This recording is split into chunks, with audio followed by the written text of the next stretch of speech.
একটি অংশ বলছে বিরোধীদের এত অস্ত্র দিল দল। তৃণমূলের কোন অংশ? মনোরঞ্জন ব্যাপারী তৃণমূল কংগ্রেস ও একটা অংশ নেই। ও এটা বলছে, কালকেই বলবে ভুল স্বীকার করছি, টিকিটের জন্য ঘুরে বেড়াচ্ছে। ও নিজে জানে না ও টিকিট পাবে না, অসীম মাঝি টিকিট পাবে বা অন্য কেউ পাবে। ও নিজেই ফিয়ার সাইকোসিস ভুগছে। বলাগড়ে যে ভারতীয় জনতা পার্টি লোকসভাতে লিড নিয়েছে লকেট চট্টোপাধ্যায়, কয়েকদিন আগে আমি সভা করে এসেছি। যা বালি চুরি করেছে, যা দুর্নীতি হয়েছে ওখানে, ওখানকার মানুষ এবারে ওদেরকে অনেক ভোটে হারাবে। 58 লক্ষ শান্তি, এবং এটা যা পাওয়া যাচ্ছে অথেন্টিক। কিন্তু এটা তো আপনাদের প্রথম থেকেই জানতে হবে যে এরা নোটিশ পাবেন না। এরা যদি জেনুইন কেউ বাদ গিয়ে থাকেন 6 নম্বর ফর্মে আবেদন করতে পারবেন, এবং সেক্ষেত্রে তাকেই প্রমাণ করতে হবে যে এই তথ্যটা ঠিক নয়। এটা হচ্ছে ইলেকশন কমিশনের গাইডলাইন এবং টেকনিক্যাল দিক। এবারে যারা আপনার 6 বছর বয়সে ভোটার হয়ে গেছেন, 15 বছর বয়সে বিয়ে করেছেন, 2টো বাচ্চা হয়ে গেছে, বাবার নাম খলিল, বাবা থাকে খুলনাতে, এখানে মালদার একটা খলিলের নাম দিয়ে দিয়েছেন। বাবার নাম, নিজের নাম মফিজুল, বাবার নাম সিরাজুল, সিরাজুল থাকে বরিশালে, মুর্শিদাবাদ থেকে একটা সিরাজুল জোগাড় করে দিয়ে দিয়েছেন। এদেরকে প্রমাণ করতে হবে যে আমার বাবা বরিশালের সিরাজুল নয়, মুর্শিদাবাদের সিরাজুল। এইটার জন্য নোটিশ যাবে। 77 নম্বর ওয়ার্ড নিয়ে কি বলেন, কতগুলো নাম বাদ? 77 নম্বর ওয়ার্ড নিয়ে কি বলেন, কতগুলো নাম বাদ? কোন 77? 77 নম্বর ভবানীপুর। ভবানীপুরে তো অনেক বাদ গেছে, মিডিয়া তো দেখিয়েছে যে আপনারা টেবিলটা দেখিয়েছেন, তাতে প্রথম মুখ্যমন্ত্রীর নাম আছে 45,000 সামথিং, তারপরে আমার বিধানসভা কেন্দ্র আছে 10,500। ওটা তো সবাই জানে। এবারে ওয়ার্ড ওয়াইজ, বুথ ওয়াইজ কত বাদ গেছে সেটা সকলের হাতেই আছে, নতুন করে বলার কিছু নেই। পরিষ্কার পরিচ্ছন্ন ভোটার লিস্ট হচ্ছে। এই ভোটগুলো বিজেপি বা বিজেপির সমর্থকরা দিত না, 7 দফা 8 দফার সুযোগ নিয়ে তৃণমূলের লোকরাই দিত। এবং পুলিশের লোকেদেরকে, এই যে উপনির্বাচন হয়েছিল আমার কাছে হারার পরে, সেই উপনির্বাচনের ভোটটা পুরো আপনার যে আলিপুরে যে পুলিশ লাইন্স রয়েছে সেখান থেকে কন্ট্রোল করা হয়েছিল, পুলিশ ওয়েলফেয়ার অ্যাসোসিয়েশন থেকে, এবং তারা ছাপ্পা মেরেছিল। এই ভোটগুলো তো ছাপ্পা মারা বন্ধ হলে ক্ষতিগ্রস্ত তো তৃণমূল কংগ্রেসই হবে, কারণ এই ভোটটা তো অন্য কেউ দেয় না, দিতে পারেও না। অর্থাৎ আমাদের যে প্রাপ্ত ভোট গত লোকসভা নির্বাচনে ছিল, সেই ভোট বাড়বে, কমবে না। এবং সেই ভোটারদের একজন ভোটারের নাম বাদ যায়নি, কারণ সেই ভোটাররা ভুয়া ভোটার ছিলেন না। প্রক্সি আমাদের লোকদের দেয়নি বা দেওয়ার মানসিকতাও নেই।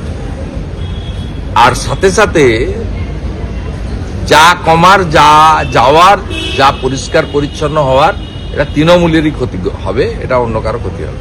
তৃণমূল একটা অভিযোগ করছে যে মহাত্মা গান্ধীর দেওয়া নাম, গান্ধীজিকে দেওয়ার রবি ঠাকুরের নাম মহাত্মা, সেটা মুছে ফেলার চেষ্টা করছে, নাম বদল। এবং তারা বলছে মর্দানে নামবো, কারণ মহাত্মা রবি ঠাকুরের দেওয়া। ওরা আগে চাঁচলে ওদের ছাত্র নেতা কেন রবি ঠাকুরের ছবি পোড়ালো, ওটা নিয়ে ময়দানে নামুন। ও তো জামিনও পেয়ে গেছে, 2 দিন ধরে গ্রেপ্তার করেনি। আমরা যখন ICCR থেকে রবীন্দ্র সদন পর্যন্ত বিক্ষোভ করি, আমাদের ঢুকতে দেওয়া হয় না। তারপরে সেই রাতে আইপ্যাকের পরামর্শে সাসপেন্ড করা হয়। সাসপেন্ড করার পরে যদি তৃণমূলের কোনো পদে থাকেন, যে স্তরেরই থাকুন না কেন, পুলিশ যদি ধর্ষণও করেন, গ্যাং রেপও করেন, গ্রেপ্তার করতে পারবে না। সাসপেন্ড করার পরে পুলিশ তাকে পরের দিন গ্রেপ্তার করেছে। তাই এই জামাতি তৃণমূলকে বলবো, তারা বরঞ্চ 2টো মিছিল করুক। একটা হচ্ছে চাঁচলে বিশ্বকবির ছবি পোড়ালো কেন, জবাব চাই, জবাব দাও। আরেকটা আজকের বাংলাদেশ, সেখানে জামাতি মৌলবাদীরা অবনীন্দ্রনাথ ঠাকুরের ফার্ম হাউস পুড়িয়ে দিল কেন, আর রবীন্দ্রনাথ ঠাকুরের নাম মুছতে চাইছে কেন? জামাত হেফাজত তার বিরুদ্ধে একটা মিছিল করুক, কারণ ওনার সঙ্গে তো জামাতের সম্পর্ক ভালো। উনি সিদ্দিকুল্লাহ চৌধুরীকে দিয়ে মধ্যস্থ করতে পারেন, সিদ্দিকুল্লাহ চৌধুরীর সঙ্গে ওদের যোগাযোগ আছে। দাদা এর মধ্যে তো ইমাম সম্মেলনও করছেন মুখ্যমন্ত্রী, মানে গীতা পাঠে তাকে দেখা গেল না, অথচ ইমাম সম্মেলন করতে ইমাম সম্মেলন কোথায় করছে? হুগলিতে করার কথা। এবং না, ওটা তো দেখুন ধর্মীয় অনুষ্ঠান, আমি জানি ওদের বিশ্ব ইজতেমা হয় কমপ্লিটলি ওখানে। আমি যা দেখেছি আমার নন্দীগ্রাম এলাকায়, আমি দীর্ঘদিন ধরে আছি বা অনেক জায়গায়, ওখানে তো কোনো হিন্দু ধর্মের লোক বা ইসলাম ধর্ম মানেন না এমন কোনো লোকের ওখানে প্রবেশ নেই। যদি মমতা ব্যানার্জি যেটা আপনি বলছেন সত্যিকারে যান, তাহলে এটা একটা ব্যতিক্রমী হবে এবং উনাদের বিশ্ব ইজতেমার যে আমি জানি যেটুকু ধর্মীয় অনুশাসন আছে তার পরিপন্থী হবে। এটা আপনার মুখ থেকে শুনেই বলছি। আমার মনে হয় এটাতে ওরা আমন্ত্রণও করবে না, ওনার যাওয়ার সুযোগও নেই। উনি সুযোগ নেওয়ার চেষ্টা করবেন, কারণ হুমায়ুন কবির যেভাবে এখন মুর্শিদাবাদে জলসা শুরু করেছেন সিংহাসনে বসে, মারাত্মক সব জলসা, সেই জলসার ভাষণ পশ্চিমবাংলায় নতুন মাত্রা দিচ্ছে। হুমায়ুন কবির বলছেন, গত দুটো জলসার ভিডিও আমার কাছে এসেছে, তিনি বলছেন যে গঙ্গাসাগর মেলায় এত টাকা খরচ হবে কেন। তিনি বলছেন 1,10,000 টাকা পুজো কমিটিকে দেওয়া হবে কেন।